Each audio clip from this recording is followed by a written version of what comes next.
Sunday nights at 11 p.m. Eastern here on BeyondRingside.com.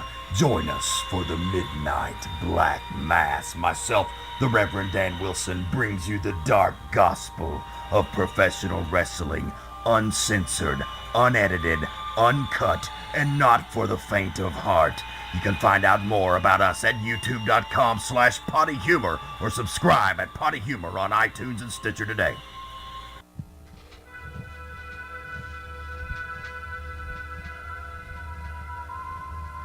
Forget all you know about podcasts. We welcome you to an experience uniquely different. Please join us for our coverage of all entertainment on the fringe of society. The candles are lit, the lights are down low. It is now time to welcome our host as he steps up to the pulpit. The sacrifice has been prepared for the midnight black mass. Ghastly greetings, groovy ghoulies, and welcome to another edition of the Midnight Black Mass here on the Beyond Ringside Radio Network, ProWrestlingRadio.net. It is I, your host, the maniacal minister of the occult, the devil you know, the Reverend, the Dragon, Dan Wilson, and I do not have my normal co-host and partner in crime, the Southeastern Strangler, Andrew Alexander, beside me tonight. He is off this week, taking a little rest for relaxation. He's probably off on another field assignment, but filling in for him this week as my co-host, the producer of the Midnight Black Mass and the founder of the Beyond Ringside Radio Network, Fast Eddie Lane, the Magic City Motor Mouth. How's it going, Eddie? Dude, it has been a great week, and I'll tell you something, next week is going to be even bigger. Well, I look forward to talking to you, and you are absolutely right. It is going to be a whole lot bigger, particularly for myself. I've been very busy this summer for my tastes, because I like to try to balance the summer with also being a parent of a 4-year-old, and you got to take them out and do fun stuff. So, but I've had something every weekend this summer, and in a time where I was like, actively said I was going to scale back. It's not happened so much. I mean, I'm not going all over the place, but, it's like Friday, Saturday, Sunday, that type of deal anymore. But I'm at least hitting one 2 to 3 hour trip every weekend in one direction or another, and I got a lot of them coming up. But this past weekend, of course, we wrapped up the big go-home event for Summer of Hate 2016 at Why We Wrestle in Cornelia, Georgia. Our great graphics man, one of the finest men in all of professional wrestling as far as graphic design. I highly suggest you contact this man if you're looking to make your product stand out above the rest. Cody Wynn, KODYWYNNE. He's a guy who's done some work in film and television, still actively is doing that, but he's also a huge wrestling fan, and so he loves to make wrestling posters. He's got great rates. He can take care of your promo picture needs. He can take care of promotional materials, etc.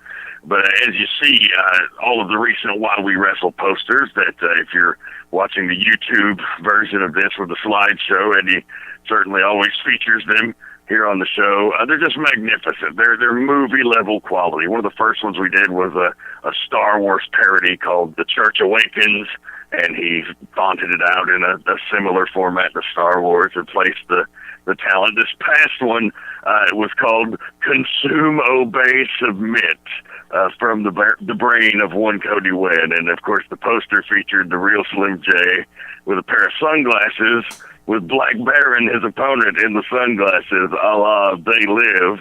And it's just amazing. It just blew my mind. But so that was the event that took place this weekend, and that was one of the featured matches, and it was a hell of a bout. Great technical match. Slim J and Baron really two of the finest technicians we've had in the arena in quite some time, and they really tore the house down. But it was the real Slim J who walked away the victor there. As he's preparing to go into Summer of Hate, and Eddie, I got to tell you, things got a little out of hand there.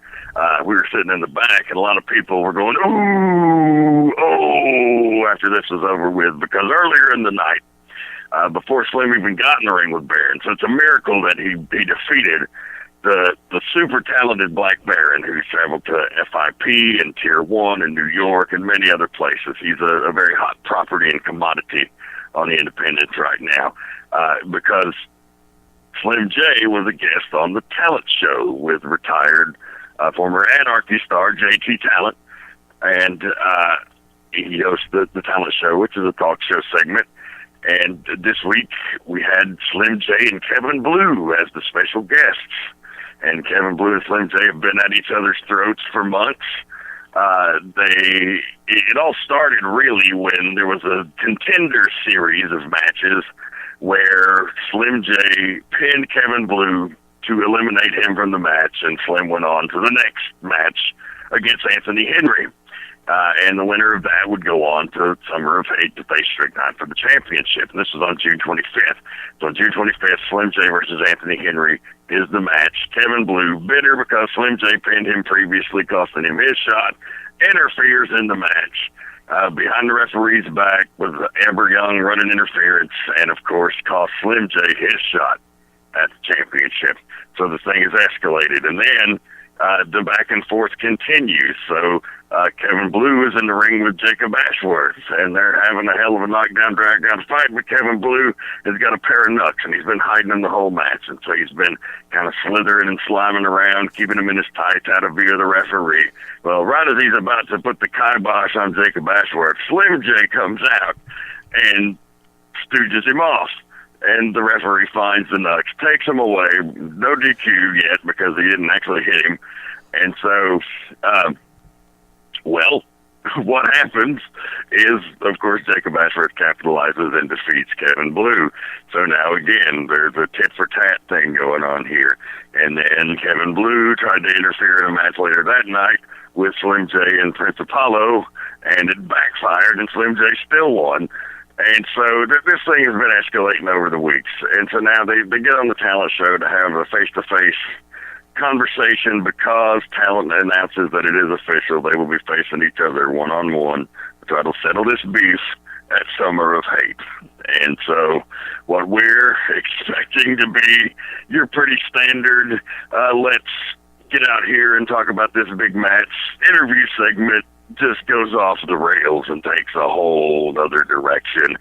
The insults hurled included, but we're not limited to, well, I guess it started off with Kevin Blue, of course, felt like he was robbed of the Why We Wrestle Championship, and he's griped and moaned and bitched and complained every single chance he's gotten that he is the rightful champion. And then he got to crawl up his ass that Slim J is featured on the 4 pillars of the church, the Hall of Fame wall over there that myself and Jeff G. Bailey and Bill Behrens are on, along with Slim J. And he's indicating that Slim J gets this preferential treatment because he's one of these golden boys here.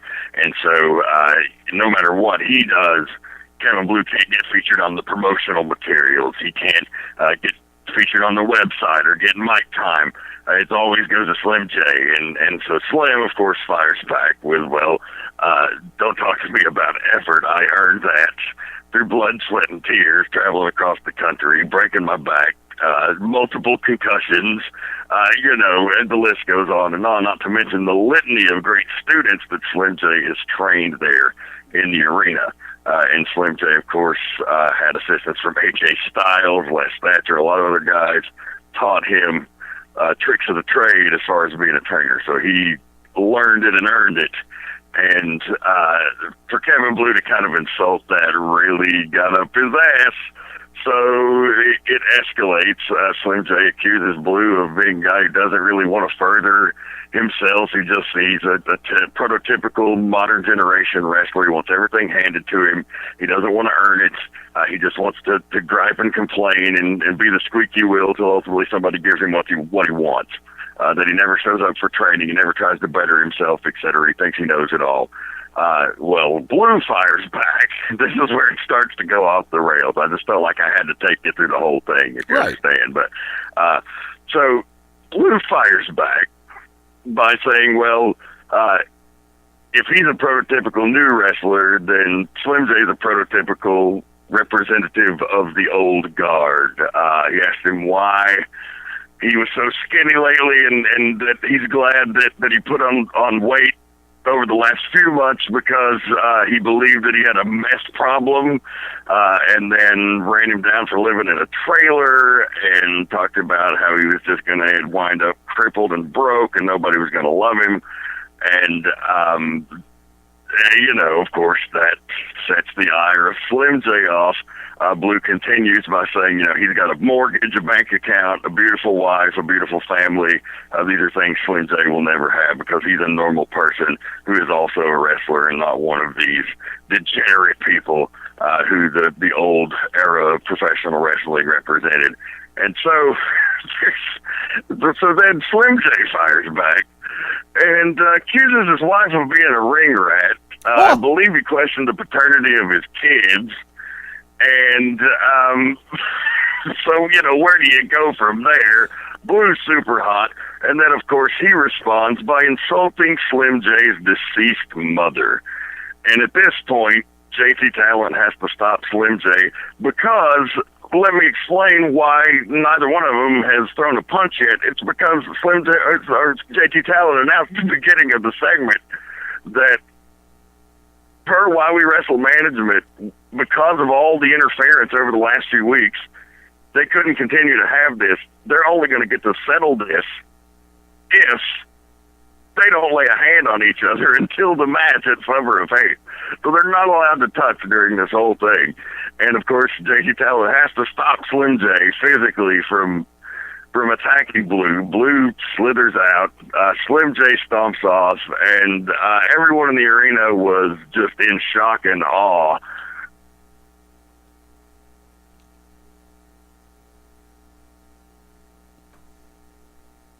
So, have you ever been a part of anything that got that personal? Oh God, yes, on a number of different occasions. But I'll sit back and say, I kind of lost you for a second there. I was afraid the phone line had gone out, so I apologize to everybody listening, and I apologize to you. I sit back and I watch the situation between Slim and Kevin Blue, and when it comes down to it, I appreciate the fact that While We Wrestle management put the stipulation in place weeks ago that these two can't touch each other, that they have to settle it during a match in the ring where both people have an even shot at it. Because you can get as personal as you want to on a microphone, and some lines were crossed. Because, I'll jokingly, if I get into a war of words with somebody, I'll say, well, what's next? You're just going to say something about my mother? And lo and behold, when Blue did, I'll be honest, title, no title, paycheck, no paycheck. There's one thing in this world you never attack, and that's my family. I will realize the fact in the back of my head of exactly what I'm throwing away. I think JT Talent did the phenomenal thing, so to speak. He stepped forward. He cut off Slim. He decided, you cannot do this. You are not going to mess this match up because on July 30th, at the church, Kevin Blue, Slim J, I've got a feeling that this is going to be a match where people need to bring the nice clear plastic shields that Riot Squads use, because fans, you're going to need them. Yeah, it's going to be a big one. That just being in the locker room and watching that on the monitor, my jaw was on the floor, wondering what was going to happen next. And and Talon had a great point. We were talking in the back, and he's like, "Hey, one punch. That's what you get. If you hit him now, you get one punch, and it gets broken up. If you wait till the 30th, you get a whole match with him in front of a packed house at Summer of Hate, the biggest event of the summer, the first ever uniquely branded Why We Wrestle spectacular event. You get it there, with all the glory that comes with it, and all the time you need to make him suffer for what he did." And so when he explained it to Slim like that, he calmed down for a minute. And then Kevin Blue had his match against a great up-and-coming star of the Church of Southern Wrestling, Troy Hunt, Right. a trainee, a pupil of Slim J. He tangled with Blue a few weeks ago. Blue came out on the better end, but Hunt requested a rematch, and Blue was happy to take it, but wasn't much of a match, unfortunately. Really, as soon as Hunt mounted any clear offense, Blue squashed that very quickly. And then he went and he got a chair, and he just intentionally got disqualified, pummeling Hunt, rather, just continually beating him over the ribs with the chair. Referee's trying to stop it. Here comes Slim J. He's just trying to get in his head, and Slim knowing he can't touch him. It's taken Billy Buck, his dear friend, and JT Talent this time to hold him back. And during all the confusion, of course, the officials tend to hunt and get him out of harm's way. But that was the last scene we were left with him. Screaming obscenities, spit flying, and Billy Buck and JT Talent holding Slim J back from beating Kevin Blue's brains in. Rev, can I get one? There's one little thing that I've noticed throughout this entire scenario. And folks, for those of you listening in and around the southeastern United States, think about this. When they're actually listening across the country, everybody talks about how companies will just jump headfirst into the fire on situations. And I will give credit on this one because remember, this goes back quite a while. And there is a scenario, once again, Rev just brought it out into play because there was a Contender Series match for the While We Wrestle Championship, and one of the matches featured Slim J and Kevin Blue, and Slim J defeated Blue in a match on June 11th. Well, Kevin Blue decided to get pissy about it, and it's like, if I can't have it, nobody's going to have it. It's damn sure not going to be Slim J. And then turned around on June 25th, and Kevin Blue cost Slim J his title shot. And you heard a lot of the other that was brought, that Reverend Dan said a minute ago, including situations between P. Apollo, Jacob Ashworth, all the different people that have been in the mix on this, to where these two have been going back and forth, and then it got put into play where they can't touch each other. You want the match? Guess what? You're going to wait for Summer of Hate, but until that time, you don't touch each other. That's the step. That's the reasoning. That's why I'm really impressed by this. The fact that JT Talent has stepped up to the forefront and he managed to keep Slim J with a little bit of sanity in place. It's like, dude, he's playing you. Back up. And it's like Rev said a minute ago. I echo the sentiment. If he'd have swung and connected, it'd been one punch and everybody would have come out to break him up. This way, you get it. Next weekend at the church. Right? That it is. Summer of Hate, July 30th, $20 tickets. You can buy them in advance at the Facebook page, facebook.com/thisiswhywewrestle. Also still comes up under the old name, facebook.com/anarchycornelia, if you were a fan during those days. Why We Wrestle, I believe, is starting to develop an identity, and that it's the next generation of talent that has come through that great history. So it's like the son of Wildside, or the grandson of Wildside, maybe, and the son of Anarchy. And it's its own unique thing as well. There's and that's what this episode is going to mainly be about. We're going to touch on some other topics here towards the end, and I'm certainly going to be remiss if I don't talk about the Scenic City Invitational coming up August 5th and 6th, and all this really ties together because the great landscape of Southern wrestling right now is it's hot, and we're happy to be a part of it. And I'd being remiss if I didn't talk about what happened with me, because of course, last week we spoke about how we got left laying by the Southern Bastards crew, we being the Devil's Rejects. That time of Strychnine and Brad Cash, and Strychnine was not here this week. Fans asked about his condition, but on the talent show, the whole talent show segment was a preview for Summer of Hate, so we had some exclusive interviews also that aired during that, and one of them was Anthony Henry showing his preparation for the big main event. He'll be challenging the While We Wrestle Triple Crown champion, the Lethal Dose Strychnine, for the heavyweight title in the main event. Anthony Henry had just gotten back from the gym. He was in his own home doing yoga, push-ups, calisthenics, showing that he's thinking nonstop about training for this match and being the best and defeating Strychnine. He accused Strychnine of being out on the town, going to find some woman to lay with, and not taking the match seriously. And Strychnine responded with a live interview from the Gathering of the Juggalos in Cave Rock, Illinois, and where he is a celebrity and won the first ever Gathering of the Juggalos bare knuckle tough man contest, in addition to competing on the JCW card. So he represented the business well as the while he wrestled Triple Crown champion. He did his interview there and said he was preparing by fighting a bunch of crazy men and competing for JCW and getting love from all of his juggalos, and particularly the juggalettes who were surrounding him. And so it was quite a spectacle, and he revealed he's fine. He's a little beat up, but obviously that guy's almost indestructible. And he goes out there and wins this tough man contest, and also has a great showing at JCW. And he's coming back to defend the belt against Anthony Henry on the 30th, and that's going to be a hell of a fight. But and then that is the main event of Summer of Hate.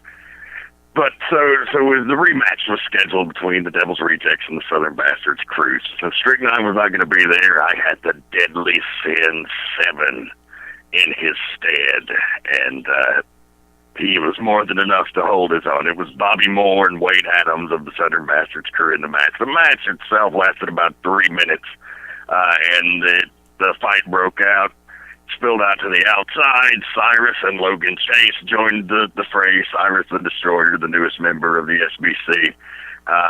And the fight spilled all out into the crowd and all across the arena.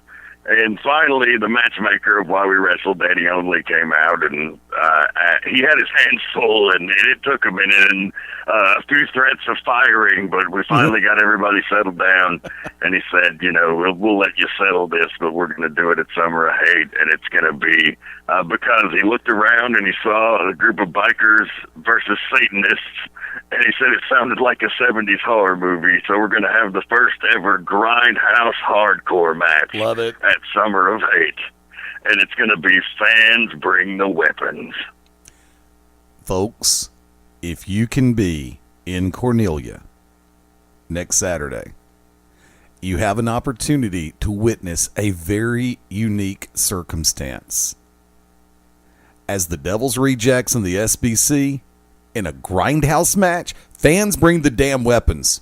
All right, for all you hardcore fanatics, for all you ultra-violent fanatics, you now have carte blanche to be as sick and creative, not necessarily in that order, or in that order, take your pick, as you can be with what kind of weapon that you would like to see used by either the Southern Bastards crew or the Devil's Rejects. Now, I'm going to ask you this one. I know you've seen a lot in your career. You and I have both seen a lot. When it comes down to it, what has been the craziest weapon that you have seen that you wish you could have actually seen used in a match you were a part of?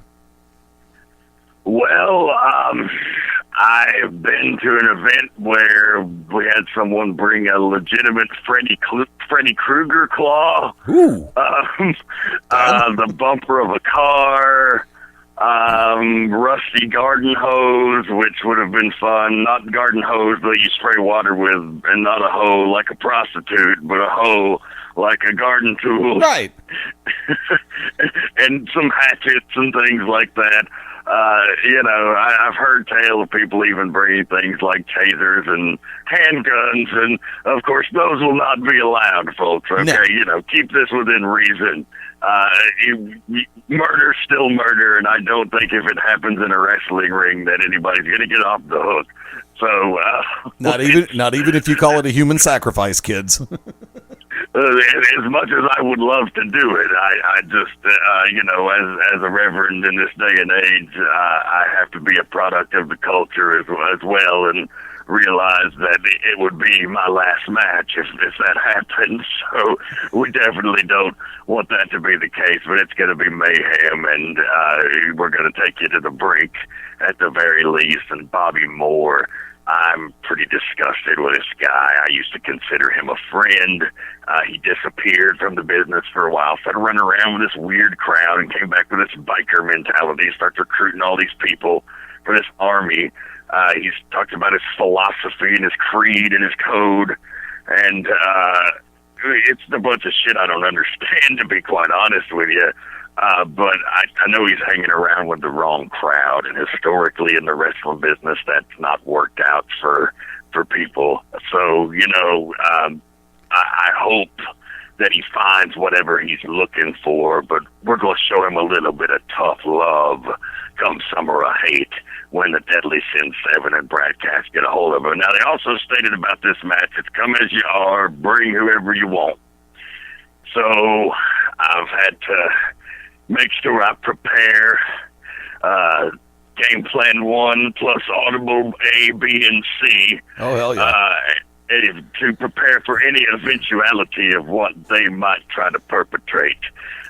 So it's going to be interesting, let's just say that. Rev, I've got to jump in on this one because remember that bring whoever you want also goes both ways. And I know that when it comes to the Devil's Rejects, I know that when it comes to the iconic Reverend Dan Wilson, I know that that address book and that phone book runs just like that rabbit hole, and it runs deep. So I'm going to ask you without asking you. Well, I'm going to ask you. And if you choose to answer, that's your prerogative, brother. How many people have you decided to bring as reinforcements? Or would you like to give a little hint as who might be backing you 7 and Cash Up? Because a 4-on-3 from last night, that's an ass kicking. I'm sorry, been there, done that, felt the boots. So I know you normally always have a backup plan. So is that address book being used? I cannot show my hand per se, but if you are familiar with the history of the Devil's Rejects, oh yeah, particularly in the building where the whole thing was born and went on to become a phenomenon, you might know that there's some history there. That family tree's got quite a few branches, and let's just say I might be pulling off a hickory to come strap your ass, Bobby Moore. Looking forward to this next Saturday night in Cornelia. The church is going to be smoking. It is, and that's just the tip of the iceberg. I mean, those matches are going to be huge, but of course, we talked about the huge main event. This has been brewing for months. Anthony Henry with his manager, Amber Young, a girl who betrayed her own father in the middle of the ring at Hardcore Hell to allow Anthony Henry to beat him. The legendary Messiah, the Spinebuster, David Young, one of the men whose blood built the foundation of that arena. Yep. And Henry went on a tear after that, and he's not been around as frequently. He's certainly a featured performer now. He's a guy that is he's a guy that's getting a lot of attention, a lot of places. I believe he was in Pennsylvania this weekend, as well as PWX in Charlotte. He's a guy that's getting around and getting a reputation, and damn well he should, as far as what his in-ring ability would equate to. He's a hell of a professional wrestler. He's a hell of a competitor. He is one of the finest technical wrestlers I've seen in years. There's a reason they call the dude the 5-star king. But his rivalry with Strychnine goes back to the infancy of both of their careers. They've been rivals competitively. They both broke in around the same time. They both rose to prominence around the same time. They've had a brutal feud in the early part of their careers over an APW in Royston, Georgia. And it was a turning point in both men's career because Strychnine traditionally had been a booed individual, a rule breaker, if you use the old aftermag terms, a heel, a villain, whatever you want to call him. The fans didn't like him. But they learned to respect him for his efforts time and time again. And Anthony Henry was a guy who was playing the part of the babyface, so to speak, but nobody was buying it. And so he began to resent the audience, they began to resent him, and they sort of switched roles one night, and that night ignited both of them to bigger and better things because they really found their true passion. And as strange and bizarre as Strychnine is, you heard him here on the program 2 weeks ago, he's very much a man of the people, and he makes that connection because there's not an ounce of quit in that man. and he will get in there and fight. If he's in there with a peg leg, he's still going to be fighting somebody. That's just the nature, and that's why he went through all of those tremendous competitors in the tournament to become the While We Wrestle Triple Crown champion, and why now he's got the biggest test of his reign so far, and we very well could see a new While We Wrestle champion in Anthony Henry. That's your main event, and with all the carnage and the chaos and the blood and guts on the undercard, it's still going to be wrestling on the marquee. It's still going to be the grand prize, the While We Wrestle championship, in that main event slot, because that's what everybody's coming to see above and beyond. But then you've got all of this great action as well on the card, and let's talk about some of that. We've got the While We Wrestle Tag Team Championships, the first ever champions to be crowned, the finals of the month-long tournament that we've had with some of the greatest teams in the country coming in from all over, and it's come down to the former NWA World Tag Team Champions, the Dark City Fight Club, Corey Chavis and John Davis. The most decorated tag team in professional wrestling currently, the Hooligans, the current FIP Tag Team Champions. I believe they're also Tag Team Champions at IWA Mid-South, as well as pretty much every major independent promotion in the country that you can find the Hooligans there, and they are the Tag Team Champions. They are dominating the landscape of tag team wrestling. That would be Devin and Mason Cutter with their manager, Uncle Leo. And these guys are a sight to behold. They're true blue outlaws. They live and die by the professional wrestling business, and they will fight anyone, including their mother, to get a shot at what they want. And so, will the Hooligans add another tag team title to their already massive trophy case? Good possibility. But then the third team in that match, it's a three-way dance, will be fan favorite Wild Billy Buck, who's had a banner year and is going on to compete in his first ever Scenic City Invitational on August 5th and 6th in Chattanooga, Tennessee. And he will be teaming with a guy who's also been all over the place right now, the New Age enforcer James Drake. That guy's really making a name for himself. He's a big guy, but he's very agile, and he prides himself for being able to do things nobody his size can. And he and Billy Buck have had a unique chemistry. They almost give me like a Rhodes and Murdoch vibe if they were a whole lot more agile and did a whole lot more actively in the ring. But these guys, definitely a team to watch. That's going to be a barn burner. That could very well steal the entire night. But that's not all. We also have a marquee match in that it is a titan battle. Two of the thoroughbred athletes in While We Wrestle. The People's Captain, Gunnar Miller, with legendary Jeff G. Bailey in his corner, against Bailey's former client and an icon in his own right in the church, the priest of punishment, Michael Judas. And these two men are going to face off 1 week later in the first round of the SCI, so you're going to get a preview in Cornelia. But it's interesting because in this case, it would be Michael Judas's home turf, where the SCI is going to be Chattanooga, Tennessee. It's Gunnar Miller's home turf. So home field advantage for one versus the other in the 2 consecutive weeks, but it's a match you do not want to miss. I will agree wholeheartedly on that one, because knowing the reputations and having worked around and with Gunnar Miller and Michael Judas on more than one occasion, these two are top-tier competitors, bar none. And I've known Judas for a while. To pick his brain about the world of pro wrestling, his perspectives, his thoughts, and I did that a couple of years ago here on the radio, and just always, and I've heard interviews that you've done with Michael Judas before. And when you hear the way that he continues to approach the pro wrestling business, you see why he is perpetually a top contender in any place that he goes. Gunnar Miller, in my book, once again, top tier competitor. These two guys are going to give it everything they've got in this Titans Collide match.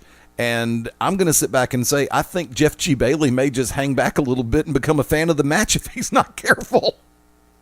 That's a very good possibility, but I don't know. It is Jeff G. Bailey, and there's already been a lot of shit talking between him and Judas. Judas, being a former client, doesn't have the best picture to paint of his relationship with Bailey. and Bailey did not have the best picture to paint of his relationship with Judas as a client. The truth, as they say, is probably somewhere in between.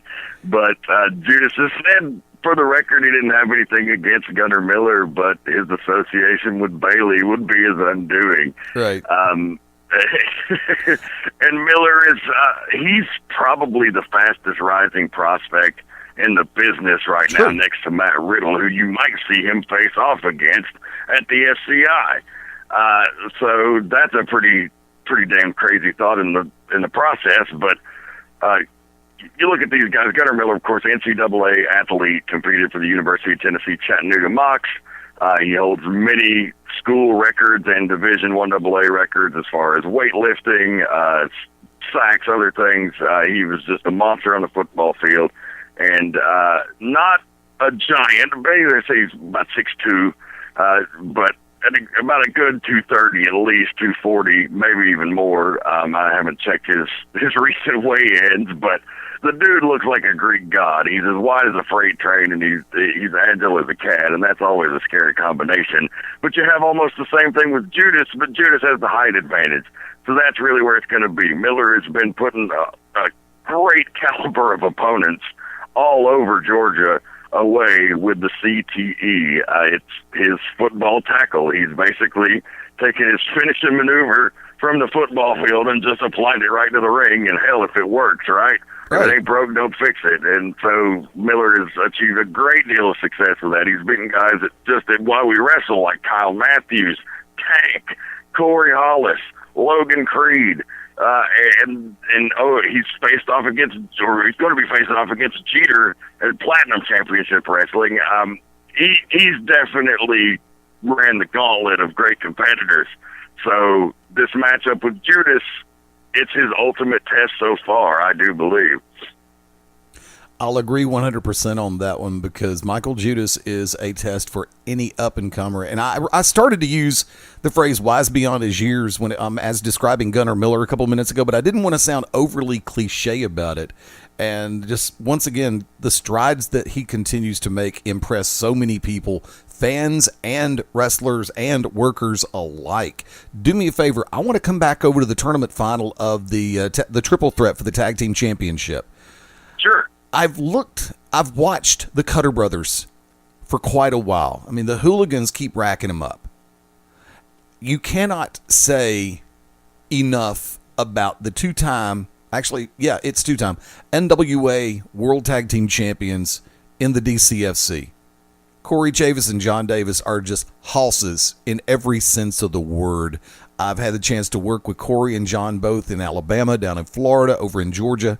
And these guys, I mean, look, they've been going for a while, but they continue to impress and look, okay, they're going to betray their age on this one all over again because they've been in the business for a little while. But the thing about it is, they don't move like they've been in the business for a little while. They're not afraid to turn it up to 10 and 11 at the drop of a hat. And I've got to sit back and say this. For as popular as they are and respected as they are, I hate to say it like this, but I almost look at Billy Buck and James Drake as the underdogs going into this one. But the fact of the matter is, they are as popular as they are, and the fans can always be that third man, fifth man, sixth man, 12th man. And when you have, I mean, regardless of who your opponent is, because I know some areas where the DCFC is cheered. I know areas where the Dark City Fight Club is booed. I know areas where the Cutter Brothers are cheered. I know others where they're booed. And you've got a circumstance right now where Billy Buck and James Drake are going to have to bring everything that they've got, because they're up against two teams that have actually been going at it. How much longer than Buck and Drake have been a team? I couldn't quantify it at the moment, but it's a vast difference. There's a little bit of a variant in the time-space continuum as to who's been the longest, team longer, as opposed to Drake and Buck. That's still relatively young as a team. But this is also the type of match. These teams getting here was no accident. None in the least.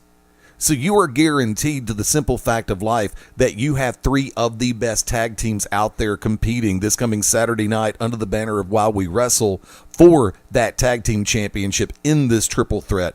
Now, I'm going to ask this dumb question. This will be to crown the first ever While We Wrestle Tag Team Champions, right? Because I don't remember.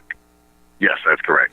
That's going to add so much more to it, because championships can change hands. People can win their first championship. I know what it's like when I got mine. And the fact of the matter is, when you have the opportunity, and this is something that is in all 6 of their minds, all 3 teams, both competitors per team, all 6 brains, when you have a very unique opportunity to be the first ever representative of a company as their champion, single or tag, male or female, it makes you want it that much more. To put the world in proper perspective, DCFC's held championships just about everywhere they've gone. The Cutter Brothers, the Hooligans, have held championships almost everywhere they've gone.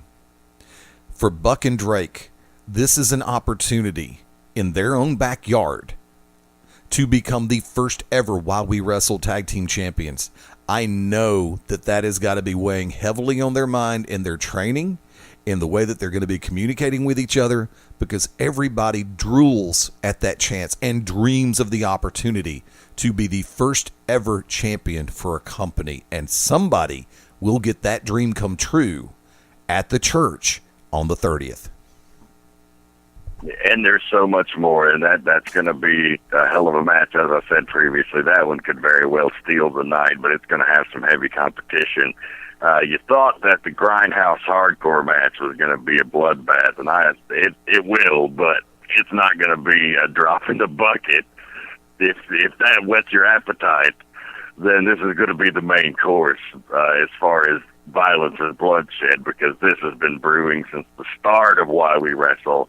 And this could very well be the final showdown. It will be a Georgia bull rope match with the Unstoppable nickname as a tribute to his mentor, Shadow Jackson.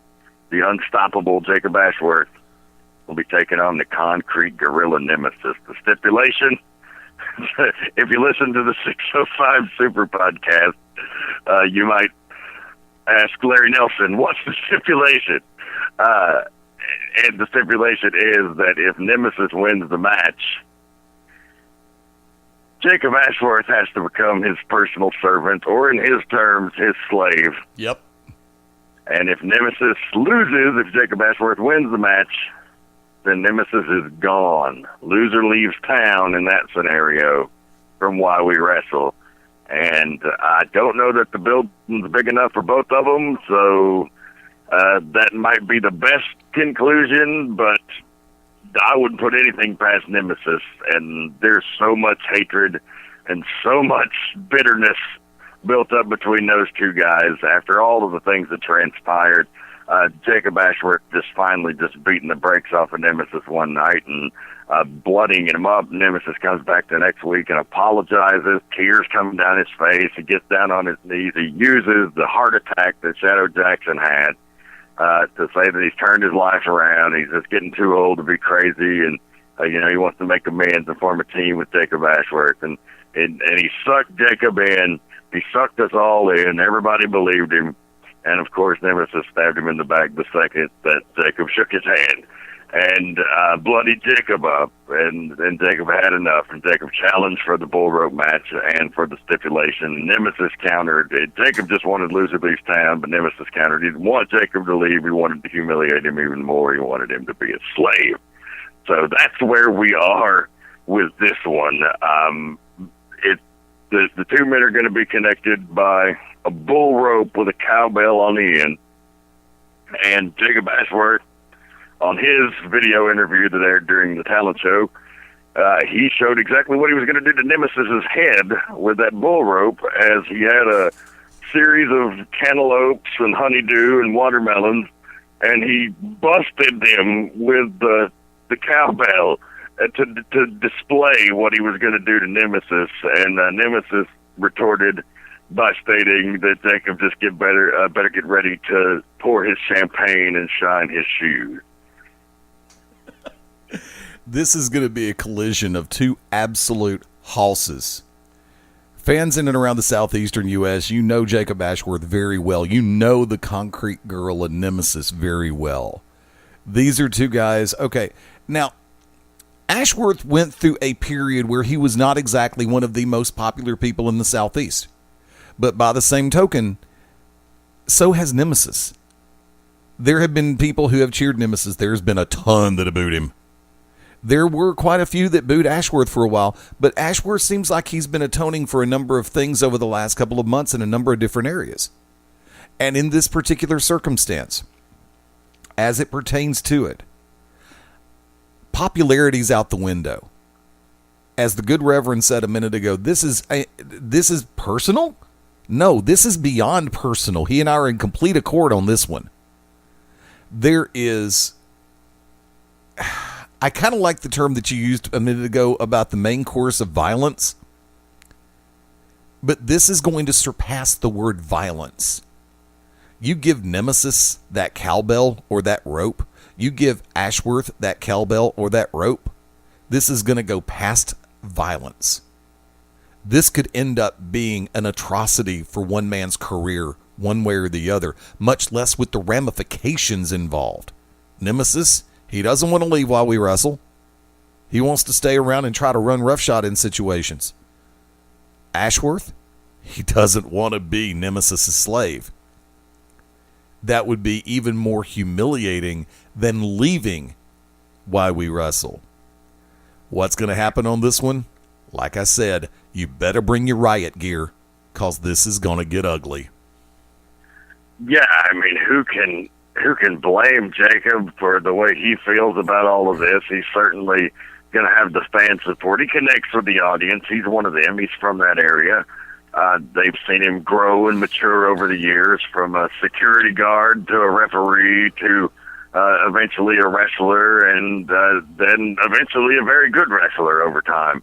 And so they've watched him mature, and they feel like they know him, and many of them do know him. They're the kids that go to school with his. He's very active in the community. He's a very beloved figure there. And there's definitely a personality clash. And Nemesis has always been a controversial figure, even when he was on the side of popularity. Right. He was always the loose cannon in the Urban Assault Squad. And so since he's gone off on his own, there have been few men to garner the emotional reaction that he does. And it is going to be, it could be the end for one of them or maybe both of them. Can you imagine the humiliation? The humiliation that Jacob Ashworth would suffer. And can you imagine what kind of things that Nemesis would come up with for him to do to represent the slavery clause? It's kind of horrifying even to try to think about it. What lengths would he go to humiliate Jacob? So, it's a situation where Jacob, I feel like, he's do or die. If he doesn't win here, then I don't even want to know what's going to happen, man. That was going to be just out of hand. It really totally will. Out of hand, the feature contest. It really will. And like I said, Jacob is going to have to bring everything. We talk about, let's pull back the curtain for a minute there, folks. Everybody wants to put the stigma of, if somebody goes above and beyond when they are popular with the fans, it's always a little bit of a shock. But when you have a stipulation where you're going to be not just humbled, but humiliated by someone like Nemesis, if you lose this match, I don't blame Jacob Ashworth for anything that he does in this match to try to win, to avoid that humiliation. No, not at all. Not at all. And that's not all. That in and of itself would be worth the $20 admission. Everything we've just listed is worth more than that, in my opinion. But we've also got a couple of showcase matches. Tag team division will be featured. The Lynch Mob, the brothers Lynch, Matt and Joey, will be taking on the Get Along Gang team of CB Suave and Marco Polo, and they will have Gil Quest in their corner. And both of these teams looking for a big win. They did not succeed in going to the finals of the tournament, but they had good showings. The Get Along Gang, it all kind of fell apart for them when they ended up facing each other in the tournament and couldn't decide who was going to win the match, and both teams ended up getting counted out. So that's how they got eliminated. They're looking for a little bit of redemption here. No P-Dog Mike Posey. He's off in the studio doing his own thing for now, and he'll be back joining the Get Along gang at a later date. But Suave and Polo have stated that they're not a joke, and they want to go show everybody what they're made of here at Summer of Hate, and it's a big opportunity against one of the most popular up-and-coming teams in While We Wrestle, the Lynch brothers, who Joey Lynch will also be competing in the Scenic City Invitational August 5th and 6th. His opponent in round one will be a gentleman named Ray Fury, and Joey is a favorite in the area up there in Chattanooga and looks to have a great showing, so the Lynch mob is a big couple of weeks ahead of them. But both of those teams need that win, and they're going to be scrapping for it. The Lynch mob came up short just this past Saturday night against the Viking War Party of the American Viking Alexander Rudolph and the Little Viking Jake Parnell. And what was a hell of a match. May have been match of the night last night. It was certainly a close contender with that, and Slim J versus Black Baron. But the Viking War Party, also one of the most decorated teams in the country, right up there with the Hooligans as far as exposure and traveling to other places. And they come to Cornelia to pillage and plunder as well. And so the matchup, the Lynch mob holding their own, one of the best tag teams in the country, looked like they might even pull off the upset. But the referee got distracted, and the Viking War Party can use chairs like like a fine painter works in oils, to quote from the Christmas story. So the referee gets confused by all of the hubbub, and the American Viking Alexander Rudolph cracks Matt Lynch in the head with a chair, and with a guy that big hit you with a chair, you're going down, and the ref didn't see it, and that was all it took. So the Viking War Party victorious, and they'll be back at While We Wrestle in the coming months, and now with a big victory, could be marching their way to a possible future title shot. So Lynch mob want redemption, the Get Along gang want redemption. That's going to be a hell of a contest. And also in the showcase match, we've got power versus finesse, as I like to call it. Two of the best free agents on the market right now, and they're going to show their stuff at Summer of Hate. You've got the powerhouse, the Incredible Huck, one half of the Sound and the Fury, Will Huckabee, going to be taking on wrestling's only male gymnast, Timmy Lou Retton. And so you're going to have the acrobatics of Retton, the gymnastic capabilities against the pure, raw, brute strength of Will Huckabee. And I've heard tale that man could probably lift a tractor over his head. He could. So should be interesting. He could. If I may, I have worked with William Huckabee on more than one occasion, especially Sound and Fury, him and Joe Black. And I will tell you this point blank. When the opportunity arises, when provoked, Huckabee is one of the hardest hitters you will ever find. This is a person that will give everybody an opportunity, regardless, for the best match possible. But if you want to cross with Huckabee, he will lay them in there and make you feel them for a month of Sundays. I've watched him and his partner, Sound and Fury, in tag team matches where fans in the third row were cringing because shots were fired so hard. Now, when it comes to Timmy Lou Retton, always one of the ones to watch inside the ring. There is a wealth of talent in this individual. Genuinely there is. I have not worked directly with, but I have seen via video. And this is going to be one of those matches that I like to call the most unique variant in contrast, period. Because you've got somebody... Now, Huckabee's a good wrestler. But by the same token, he does have a very strong power game that he loves to use. Timmy Lou Retton is a good wrestler and loves to vary the attack. So this is going to be one where if Huckabee's not careful, Retton can actually befuddle him quite a bit. And that'll make William Huckabee mad. And that's the one thing Timmy Lou Retton does not want right now. I'm really looking forward to that. There's not a big feud or rivalry that's built up to it. It's just two of the best at their craft doing what they do. And the fans in Cornelia are really going to get a treat there. couple of other things to announce here before we sign off. Certainly, I didn't realize that the Summer of Hate preview would take up the entire show, so I apologize if that's not what you were here for. But I have to apologize again next week because we'll be doing a Phoenix City Invitational rundown as well. But a couple of other things. The Why We Wrestle training camp, the first ever Why We Wrestle training camp, will be occurring earlier that day. If you're professional in the industry, you should sign up. It's only $50. There are still some slots remaining. The legendary George South and Les Thatcher team up for the first time ever to present a day of information, education, and a chance to expand your game and master your craft. Damn. And so that's an opportunity there. Make sure you email thisiswhywewrestle@gmail.com with your application information. And we'll let you know everything you need. But it's $50 to sign up. All professionals are welcome, or even training wrestlers or potentially training wrestlers. You want to find out what it takes, come on in. They're going to put you through the ringer. But you'll definitely learn in one day if this is for you or not. But also, we'll have Les and George South appearing on the Summer of Hate card that night to say hello to the fans on a very special edition of the Talent Show. So very excited to have them get out there in front of the people and thank them for the years of support. That's going to be a special moment in and of itself. And also on that talent show, I got a scoop for you, Eddie. How about that? Nice. You like scoops? Of course. Well, I got a good one. So, there's going to be an announcement, and I'm not going to give all the details. I'm not going to spoil everything.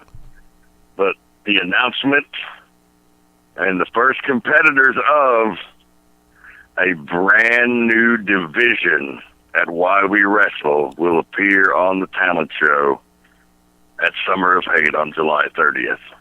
And I'll just leave you guessing with that one. That's going to be huge. Folks, look, let me tell you something. There are some great shows going on all across the country and all around the world this coming weekend. We're going to be putting a lot of the events up on the Beyond Ringside calendar. I had a problem with the website and was not able to catch it up this week like I wanted to with the calendar, but I'm going to lay this one out there. For our friends in the southeastern U.S., especially, like I said, north and central Georgia, eastern Tennessee, South Carolina, I guarantee you, northeast Alabama, this drive to Cornelia is a fun drive. And it's an easy drive. If it's 2 hours away, I will tell you what, it's going to be worth it.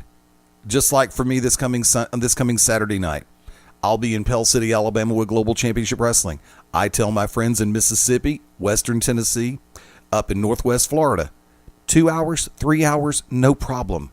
When it's a good show, when it's a great show, when you know that you're going to have competitors that are going to leave it all in the ring, jump your happy ass in the car. Don't wait for YouTube. Don't wait for the DVD. Don't wait for video on demand. Because as great as those mediums are, there is nothing like being there live. And if you can make it to the church, 4236 Level Grove Road, Cornelia, Georgia, special bell time, if my notes are right, 7:30 p.m. start time this coming Saturday. Did I get that right? Yes, that is correct. We're starting things up a little bit earlier to accommodate for the additional action. Also, you know, we have this training camp going on. There might be someone there that impresses us greatly that we want to feature as well. So we want to give enough time to make sure that the entire night of action is available and we don't keep the fans in there until 1 a.m. So get them out of there at a decent time. So that's the objective. Follow it on social media. You can follow us on Twitter at Why Do You Wrestle, on Instagram at This Is Why We Wrestle, Facebook This Is Why We Wrestle. Speaking of video on demand, I know the fans have been bombarding us with comments, questions, inquiries about when we're going to see some Why We Wrestle footage. So far, the only way to see it has been live in the Church of Southern Wrestling, but we are working vigorously and fingers crossed, and I hate even saying anything because it's the wrestling business and Murphy's Law so often applies.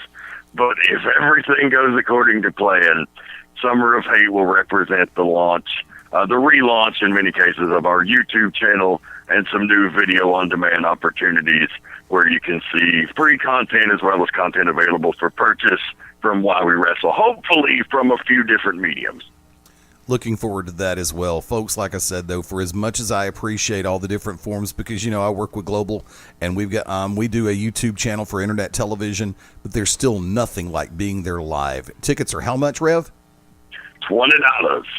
And you made the reference also that this coming Sunday, 1 week from tonight on the Midnight Black Mass, we're also going to be covering in depth the Scenic City Invitational. That is correct. The Scenic City Invitational. It's August 5th and 6th. It's coming soon. We're going to have a big rundown, Eddie. Looking forward to it. Now, real quick, tickets for this coming Saturday night in Cornelia are available how? You can go to the Facebook page. There's a link there. There's also a link on the Twitter. Again, facebook.com/thisiswhywewrestle. On Twitter at whydouywrestle. There's a link there you can click, and you can pay via PayPal and purchase your tickets in advance, or you can also get them at the door. They're also $20 there. There was a brief on-sale period for $15, but that has since expired. So $20, live and in color. If you didn't attend, you actually had an opportunity on the 23rd, just last night.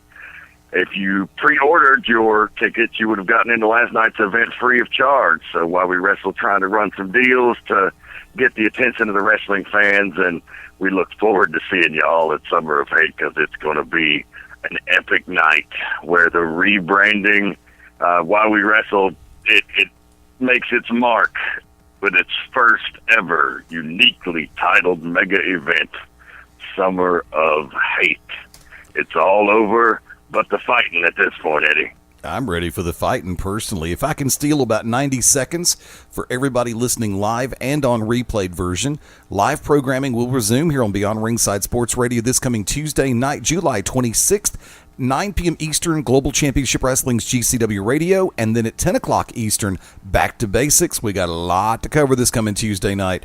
On the 27th, it's the To Be Determined show with the Wicked Nemesis, Angie Nemesis, Clyde Braddock, and myself, 10 p.m. Eastern, 9 Central on the 27th. On the 28th, 11 p.m. Eastern, 10 Central, the Shooters Gallery comes back live, and believe me, we will be fully loaded. And of course, on the 31st, the trifecta is back. Beyond Ringside live at 6:30 p.m. Eastern. Once again, that's going to be July 31st.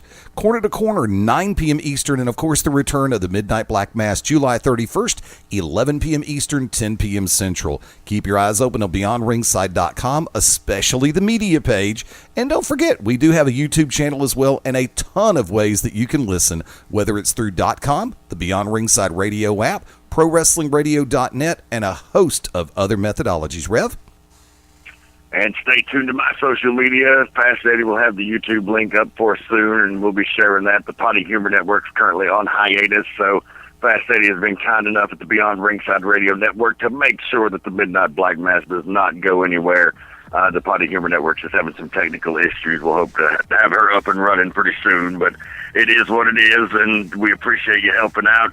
Again, follow me on social media at Dragons Rejects, Twitter and Instagram. You can find me on Facebook, Rev Dan the Dragon Wilson, and you can find me at a town near you, because I'm going to be all over the place. But we are out of time at the moment. Thank you so much for spending your Sunday evening with the devil, and we love you, and we thank you. For Fast Eddie Lane, thank you so much again for filling in for Andrew Alexander. Anytime. This is the Rev Dan Wilson.